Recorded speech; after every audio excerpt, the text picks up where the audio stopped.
Nós voltamos então à entrevista com Luiz Cláudio Cunha, autor deste livro aqui. Operação Condor, sequestro dos uruguaios, uma reportagem dos tempos da ditadura. Bom, Luiz Cláudio, nós estávamos comentando aí do início e do que era, né? Você estava explicando o que era essa Operação Condor. Eu tenho aqui um dado, e já li algumas reportagens suas, inclusive da época. Você situa muito a questão da inteligência americana, a presença da inteligência americana aqui no Brasil. Depois eu fui verificar, tinha aquela Escola das Américas, né, que dizem que formou 61 mil militares, né, nas técnicas, né, de inteligência, de contra-insurgência e de interrogatório, que é tortura. E depois essa escola, que chama School of Americas, né? Escola das Américas, que funcionava no Panamá, ela até mudou de nome e hoje está até na Geórgia, mas que faz também o mesmo trabalho. Parece que o nome dela é Instituto Hemisfério Ocidental para a Cooperação e a Segurança. O nome é bonito. Não, exato, mas o fim é o mesmo, né? E parece que a prática é a mesma. Então, tudo isso tem uma matriz, né? Essa Condor, essas ditaduras todas, tem essa matriz americana. Inclusive, na sua palestra de ontem, você focou muito nisso. Então, vamos começar aí do princípio. A Operação Condor, ela foi formada, né, praticamente nos laboratórios de Washington, transplantada para cá, e do Brasil foi para o Uruguai, e do Uruguai aquelas outras 5 nações. Não, deixa eu, só para retomar um pouco o que a gente está falando. Tá. A identidade perfeita entre as ditaduras já facilitava a troca de informações, de prisioneiros. Quer dizer, então, na prática, a Condor já voava antes de ser fundada. Só que o seguinte, aí não é nem por questão de influência americana, aí é criatividade latino-americana mesmo. O Manuel Contreras, coronel-chefe da DINA, a política do Pinochet, sentindo que estava cada vez mais madura essa operação mais científica de colaboração entre as ditaduras, sugeriu o encontro em Santiago do Chile, em novembro de 75, para formalizar uma entidade que oficializasse o que na prática já existia, desde da década de 70, isso em 75. Aí, 5 países atenderam o convite do Chile: Brasil, Argentina, Uruguai, o Paraguai e a Bolívia.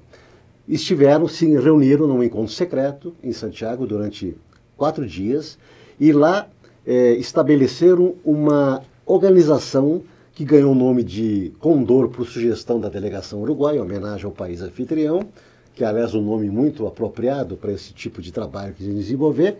E a Condor nasce em 75 oficialmente com a participação brasileira envergonhada, porque quando o Geisel soube que o Figueiredo tinha sido convidado pessoalmente pelo Contreras, do qual ele era amigo fraternal, o Geisel, mantendo aquela velha hipocrisia brasileira, diz: não, mas vamos, mas a gente não assina nada e seremos apenas observadores. Agora você conta também que esse Contreras foi formado aqui em Brasília? O assim, Contreras, né? Ele foi treinado na SNI, Escola Nacional de Informações do SNI. Muitos agentes da DINA vieram treinar aqui.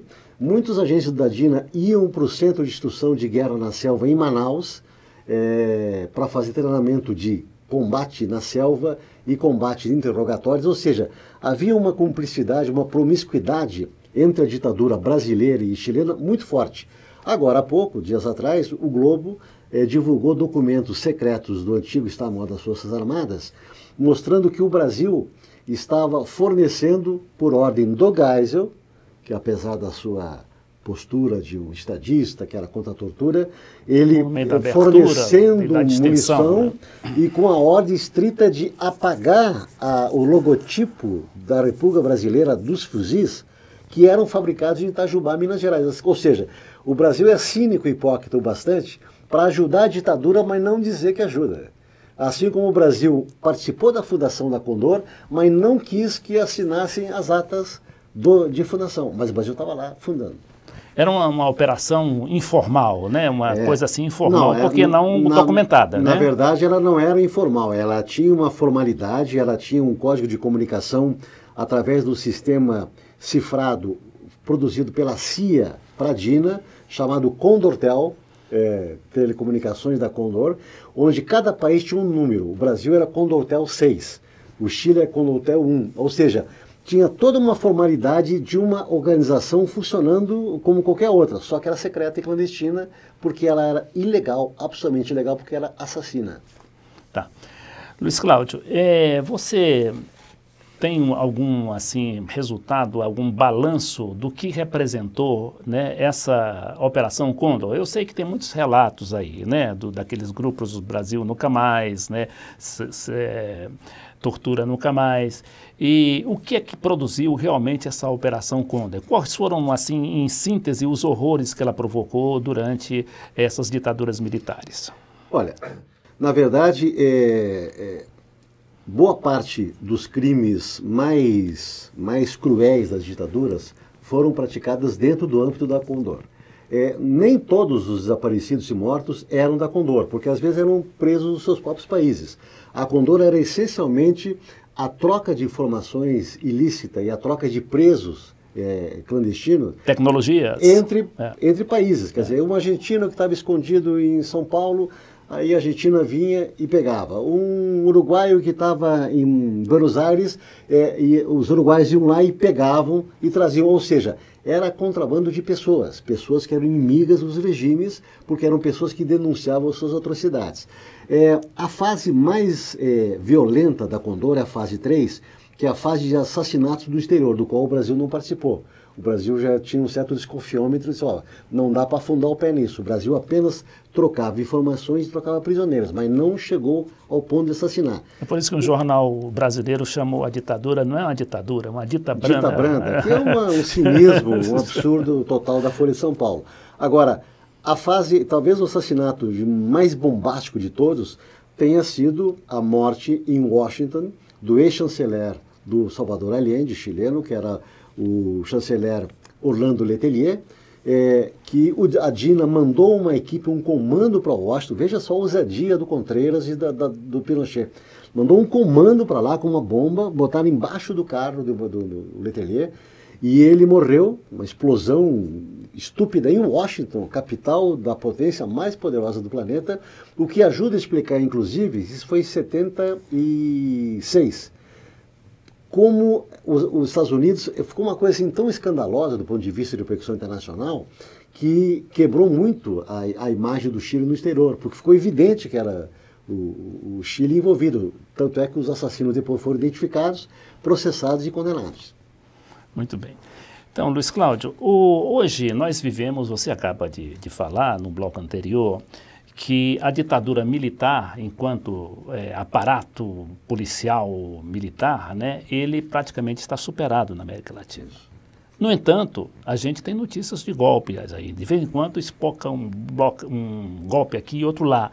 Nós tivemos em 2010, eu acho, o golpe de Honduras, que acabou funcionando. Tivemos em 2002 o golpe contra o Chaves, né, que acabou sendo desbaratado pelo próprio Chaves, que é um militar.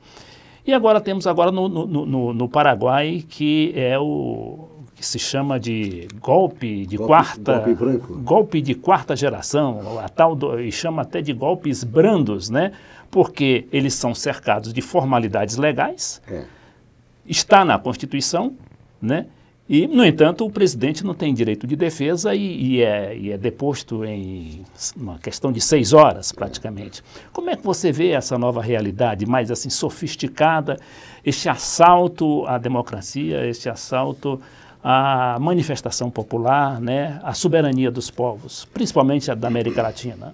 Eu acho que esse evento do Paraguai, ele ficou exposto justamente pela documentação americana. Em 2009, ou seja, 3 anos atrás, um documento da Embaixada Americana em Assunção para o Departamento de Estado em Washington já dava todo o desenho de uma operação que estava em andamento através de uma jogada parlamentar industriada pelo general Lino Oviedo, que foi candidato presidencial, golpista, depois foi preso, ganhou uma eleição, depois foi retirado, não conseguiu assumir. Resultado. E que hoje é senador e tem um parente, parece que irmão, que é presidente do Senado. Ou seja, já era um mau elemento envolvido com uma má causa. Resultado, o que aconteceu agora acabou apenas confirmando o que esse documento vazado pela Wikileaks já pronunciava. É evidente que não há como sustentar a ideia de que o que aconteceu no Paraguai seja alguma coisa aceitável do ponto de vista das democracias no mundo inteiro. Por mais que se faça o exercício de justificativo, não, mas aquilo estava previsto na Constituição, não, mas aquilo lá foi aprovado pelo Congresso, a Suprema Corte também aceitou. Ninguém pode pegar um presidente eleito com 40% dos votos, como era o caso do Lugo, e destituí-lo no espaço de 36 horas, numa operação fulminante, dando 2 horas de defesa para o presidente se defender de coisas absurdas, porque um dos termos da Constituição paraguaia diz o seguinte: ele pode ser destituído pelo mau desempenho das funções. Mau desempenho das funções vale para um prefeito que é um mau prefeito, e quando é que ele é destituído? Na próxima eleição. Quando o povo vence, mas esse prefeito foi um cara muito vagabundo, ordinário. Ou seja, vamos destituí-lo pelo voto. Ou seja, mau desempenho das funções tem uma carga de subjetividade tão evidente que não pode ser alegada para empichar um presidente. E o que nós temos como ironia da história é que o nosso presidente empichado aqui, o Fernando Collor, é um feroz defensor do empichamento do Fernando Lugo, que é um negócio intraduzível, porque ele está de acordo achando que foi tudo normal. Deve estar sendo algum desconto histórico, algum problema psicológico do Fernando Collor em relação ao Fernando Lugo. Só pode ser isso. Então, você também, o mérito do seu trabalho, ele também funciona muito porque ele foi pré-Wikileaks, né? Quer dizer, você teve um trabalho de formiguinha, né? Hoje não, hoje você tem 2 milhões de documentos, 3 milhões de documentos que você pode acessar a qualquer momento, está tudo listado, tudo classificado ali na internet, né? E enquanto nesse seu trabalho, você, ao mesmo tempo, a sua informação, quer dizer, o seu ouvido, o seu faro ficou mais apurado, não é mesmo? Não, eu acho o seguinte, isso eu digo na apresentação, eu morro de inveja dos meus colegas de hoje, porque esse é um livro, 2 anos de investigação, de apuração, que a tecnologia mais sofisticada que eu tinha era uma caneta Bic e um caderninho de anotação. Eu não tinha celular, não tinha e-mail, não tinha Wikileaks, não tinha fax, não tinha nada, não existia nada disso. Então, o resultado, a gente era aquele velho trabalho de gastar sola de sapato, como diz o Ricardo Cocho, o grande repórter. Era um trabalho quase medieval, mas era o trabalho de olhar olho no olho de todo mundo. Hoje, tu não precisa sair de casa para fazer isso tudo via internet e tal. Então, realmente mudou muito, mas mudou para melhor. Mudou para melhor, claro, porque aí a gente pode escrever mais à vontade, né? E se aprofundar mais, né? Então, Luiz Cláudio, eu gostaria, para finalizar, já que só temos mais 2 minutos, que você falasse também para os jovens repórteres de hoje, né? Qual é a preocupação que ele deve ter com relação não só à política, mas como o meio ambiente e a preservação, né, da soberania do país. Qual é o tipo eu não digo lição, porque ninguém dá lição a ninguém, mas de sugestão que você pode fazer para o jovem jornalista de hoje? Eu acho que a primeira sugestão é a básica, ela funciona há séculos. Primeiro tem que ler. Os jornalistas têm que botar ideias para a cabeça, ler livros, é muito importante. Ler significa não ler só jornal, não, né? Mas ler livro e se aprofundar, né? Se aprofundar, apurar o seu ofício de escrever, melhorar a sua coleção de repertório de informações, porque isso tudo é informação acumulada que nos torna profissionais melhores. Segundo, eu acho que os repórteres, eles não podem se perder nessa coisa frenética da tecnologia. Todo mundo hoje é preocupado em fazer tudo rápido, tudo Twitter a 140 caracteres. Isso aí está deixando todos nós escravos da máquina. Eu acho que a máquina tem que ser controlada pelo homem. Ou seja, muito mais importante do que tu ter um computador cada vez mais acelerado, uma comunicação cada vez mais rápida, é você ter conteúdo. Você sair para a rua, não adianta o repórter preguiçoso que fica dentro de casa com ar-condicionado, acessando o mundo via internet, via tecnologia, ele não consegue traduzir o mundo. O velho repórter, isso vale hoje, vai valer daqui a 100 anos, ele tem que ir para a rua, ele tem que encarar os problemas, ouvir as pessoas, testemunhar a vida. Eu acho que a gente não pode se iludir com esse aparato de tecnologia high-tech fantástica que nos deixa cada vez mais dominando o mundo só aqui dentro de casa. Eu acho que a gente tem que sair de casa para tentar traduzir melhor o mundo. Eu acho que essa tarefa do repórter é uma tarefa indeclinável. Inclusive para viver os próprios problemas. Claro, né? é evidente. Então nós agradecemos muito a presença do nosso jornalista e escritor Luiz Cláudio Cunha, que escreveu este livro, O Sequestro dos Uruguaios, Operação Condor.